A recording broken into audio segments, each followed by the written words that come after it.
Today, I don't want to teach you a new topic, but I want to just take your position about my last lecture, basically on Unit 8, Lesson 1.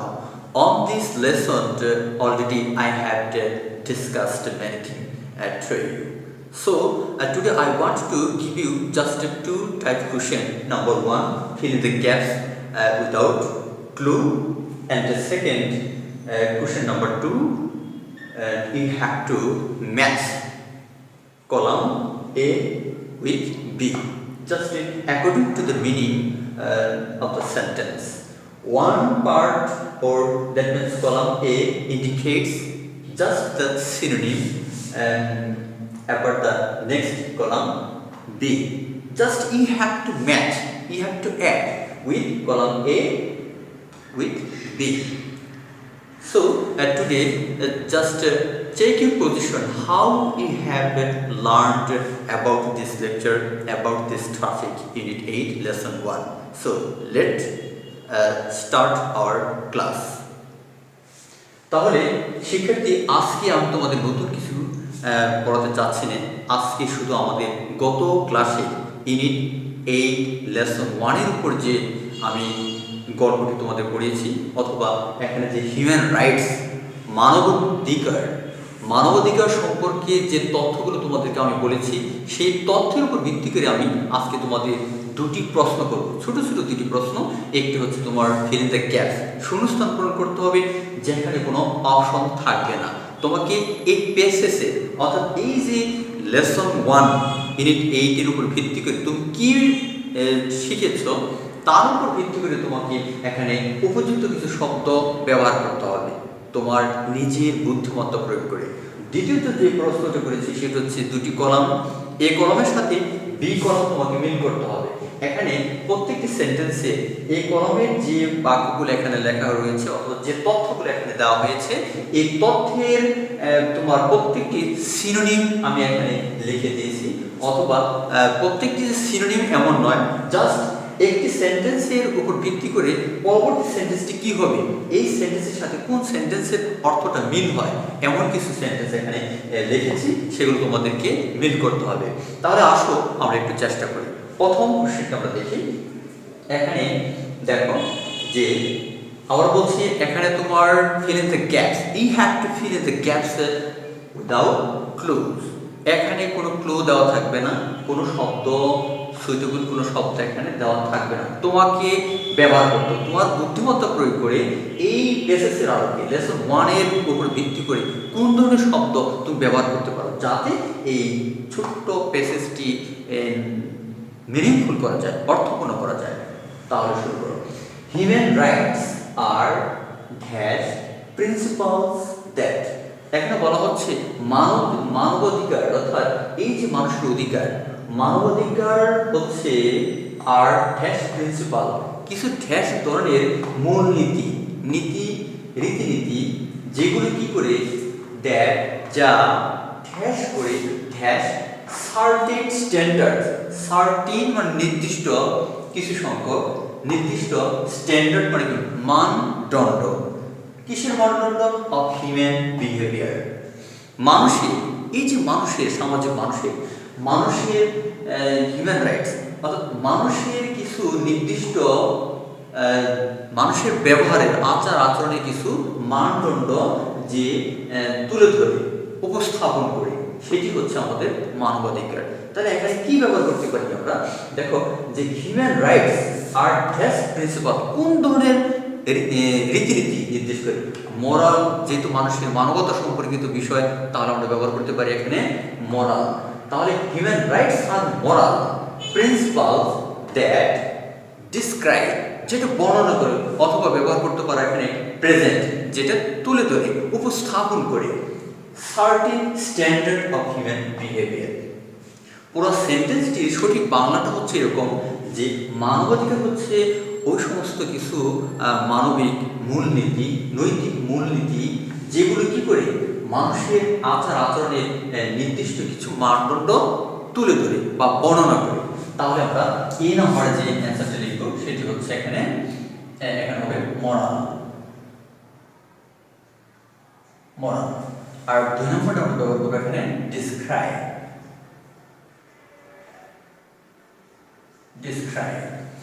কারণ এখানে কিন্তু দেখো সাবজেক্টে কিন্তু singular না, subject অবশ্যই এখানে plural যেহেতু ব্যবহার করা হচ্ছে moral principles, মূলনীতি। এখানে একটা কিন্তু মূলনীতি নয়, এখানে সাবজেক্ট বহুবচন হওয়ার কারণে আমরা কি করি এখানে describe ব্যবহার করলাম, আর পুরো সেন্টেন্সটি প্রেজেন্ট ইনডিফিনিটে লেখা। সুতরাং আমাদেরকে এখানে কি করতে হবে, সাবজেক্ট প্লুরাল নাম্বার ধরে আমাদেরকে ভাগ প্রয়োগ করতে হবে। দ্বিতীয় সেন্টেন্সটি দেখো, দিস রাইটস, এই যে মানবাধিকার, এই অধিকারগুলো are dash in all human beings. তাহলে এই অধিকারগুলো মানব প্রত্যেকটা মানুষের কি রয়েছে, প্রত্যেকটা মানুষের সাথে ড্যাশ। তাহলে এই অধিকারগুলো are dash in all human beings, প্রত্যেকটা মানুষের সাথেই রয়েছে। তার মানে কি এখানে সহজাত প্রবৃত্তি, প্রত্যেকটি মানুষের এই অধিকারগুলো প্রত্যেকটি মানুষের জন্য রয়েছে, জন্মগত অধিকার। তাহলে আমরা এখানে ব্যবহার করতে পারি দিস রাইটস আর ইনহেরেন্ট, মানে কি সহজাত, অথবা কি নিতে পারি আমরা এখানে যে মানুষের অন্তর্নিহিত, প্রত্যেকটি মানুষের ভিতরে অন্তর্নিহিত রয়েছে, অর্থাৎ এই অধিকারগুলো প্রত্যেকটি মানুষের সাথে সম্পর্কিত।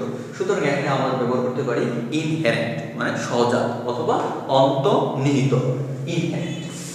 তাহলে সি নাম্বার আমরা ব্যবহার করব ইনহেরেন্ট।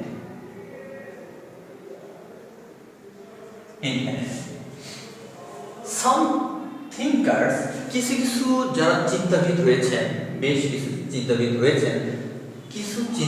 রয়েছেন, যারা ঠেস করে, যারা কি করে, যারা মতভেদ, যারা তাদের মতবাদ ব্যক্ত করে, যারা তুলে ধরে, যারা পরামর্শ দেয়। এখন অনেক কিছু ব্যবহার করতে পারি আমরা, তবে এখানে যদি কোন শব্দটা দিয়ে ভালো হয় দেখো তো, কিছু থিঙ্কার, চিন্তাবিদ রয়েছেন, তারা পরামর্শ দেয়। তাহলে এখানে সাজেস্ট কথাটা ব্যবহার করলে ভালো হয়, সাজেস্ট। তাহলে কিছু চিন্তাবিদ রয়েছেন যারা সাজেস্ট করে, আমাদেরকে পরামর্শ দেয় যে হিউম্যান রাইটস, মানবাধিকারগুলো শুড বি, হওয়া উচিত। তাহলে এখানে কিন্তু সেন্টেন্সটি দেখো প্যাসিভ আকারে লেখা রয়েছে। কিছু চিন্তাবিদ মনে করে যে এই মানবাধিকারগুলো শুড বি, হওয়া উচিত কি, for the welfare of the people, মানুষের কল্যাণের জন্য ঠেস হওয়া উচিত। এই মানবাধিকারগুলো মানুষের কল্যাণের জন্য ঠেস হওয়া উচিত। কি হওয়া উচিত? তোমার মতো তুমি এখানে একটা জবাব দিতে পারো যে এখানে এই মানবাধিকারগুলি কি প্রতিষ্ঠিত হওয়া উচিত বা স্থাপন করা উচিত মানুষের জন্য, সেটা কি করা উচিত, প্রয়োগ করা উচিত। অ্যাপ্লাইড দিতে পারি, অথবা এখানে কি দিতে পারি, সবচেয়ে যেটা সহজ হবে সেটা হচ্ছে should be established, should be established,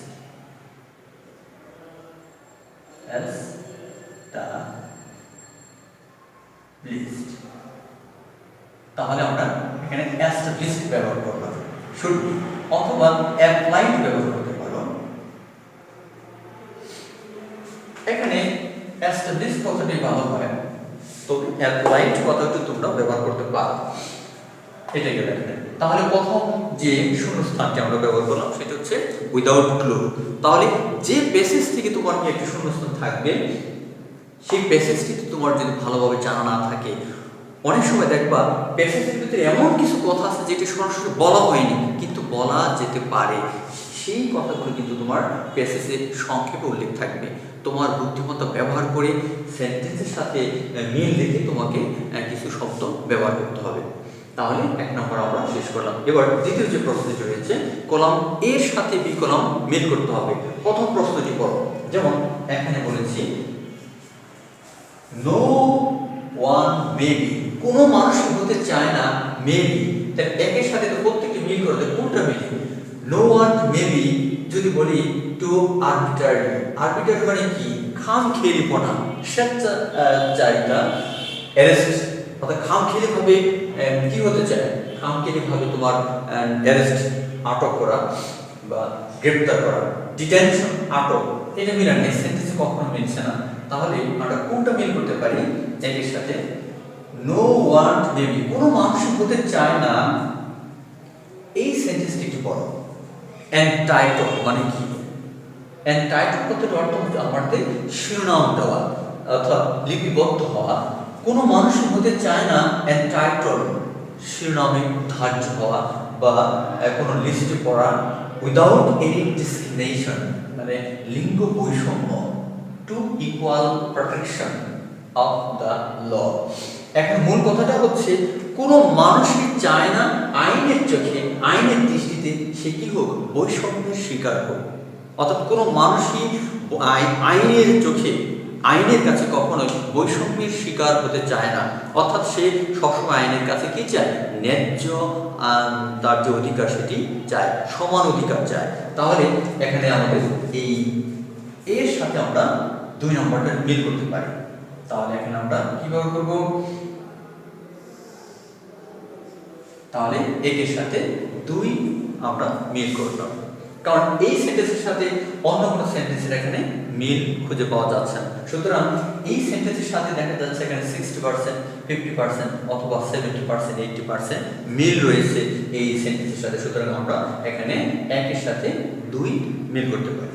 এবার 2 নম্বরটা দেখো, all are equal before the ল।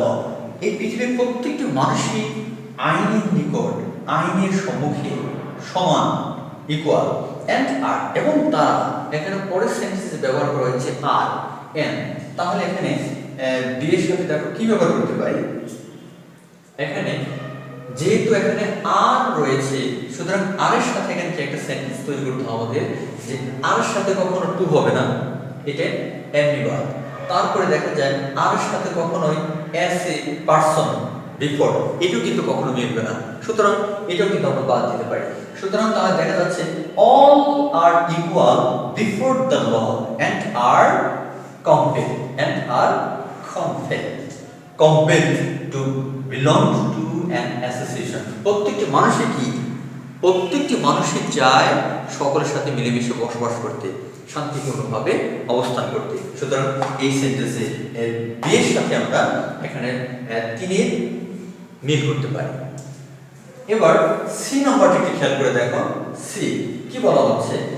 যে everyone has the right two recognition. Everyone প্রত্যেকটি মানুষ, এখানে রিকগনিশন কথার অর্থ হচ্ছে স্বীকৃতি। প্রত্যেকটি মানুষই চায়, প্রত্যেকটি মানুষের অধিকার রয়েছে কি সর্বত্র দেশের সর্বত্রই স্বীকৃতি পাওয়ার। কিরকম স্বীকৃতি পাওয়ার? কিসের স্বীকৃতি পাওয়ার অধিকার রয়েছে? তাহলে সি এর সাথে আমরা কি মিল করতে পারি? সি এর সাথে এখানে 4 নম্বরটা আমরা মিল করতে পারি। কারণ দেখো এখানে বলা হচ্ছে যে এই পৃথিবীর প্রত্যেকটি মানুষেরই অধিকার রয়েছে টু রিকগনিশন এভরিওয়্যার, সর্বত্র একটি স্বীকৃতি পাওয়ার। কিসের? as a person to before the law, একজন মানুষ হিসেবে আইনের কাছে আইনের সম্মুখে তার সর্বত্র জায়গায় একটা স্বীকৃতি পাওয়ার অধিকার রয়েছে। সে বাংলাদেশের যে কোনো জায়গায় থাকুক না কেন তার অবশ্যই বাংলাদেশের একজন নাগরিক হিসেবে তার স্বীকৃতি পাওয়ার অধিকার রয়েছে। তাহলে সে সাথে আমরা এখানে 4 নম্বরটা মিল করতে পারি। সি এর সাথে তাহলে 4 নম্বর। এবার সর্বশেষ যে 4 নম্বরটি রয়েছে, no one shall be subjected. Subjected মানে কি?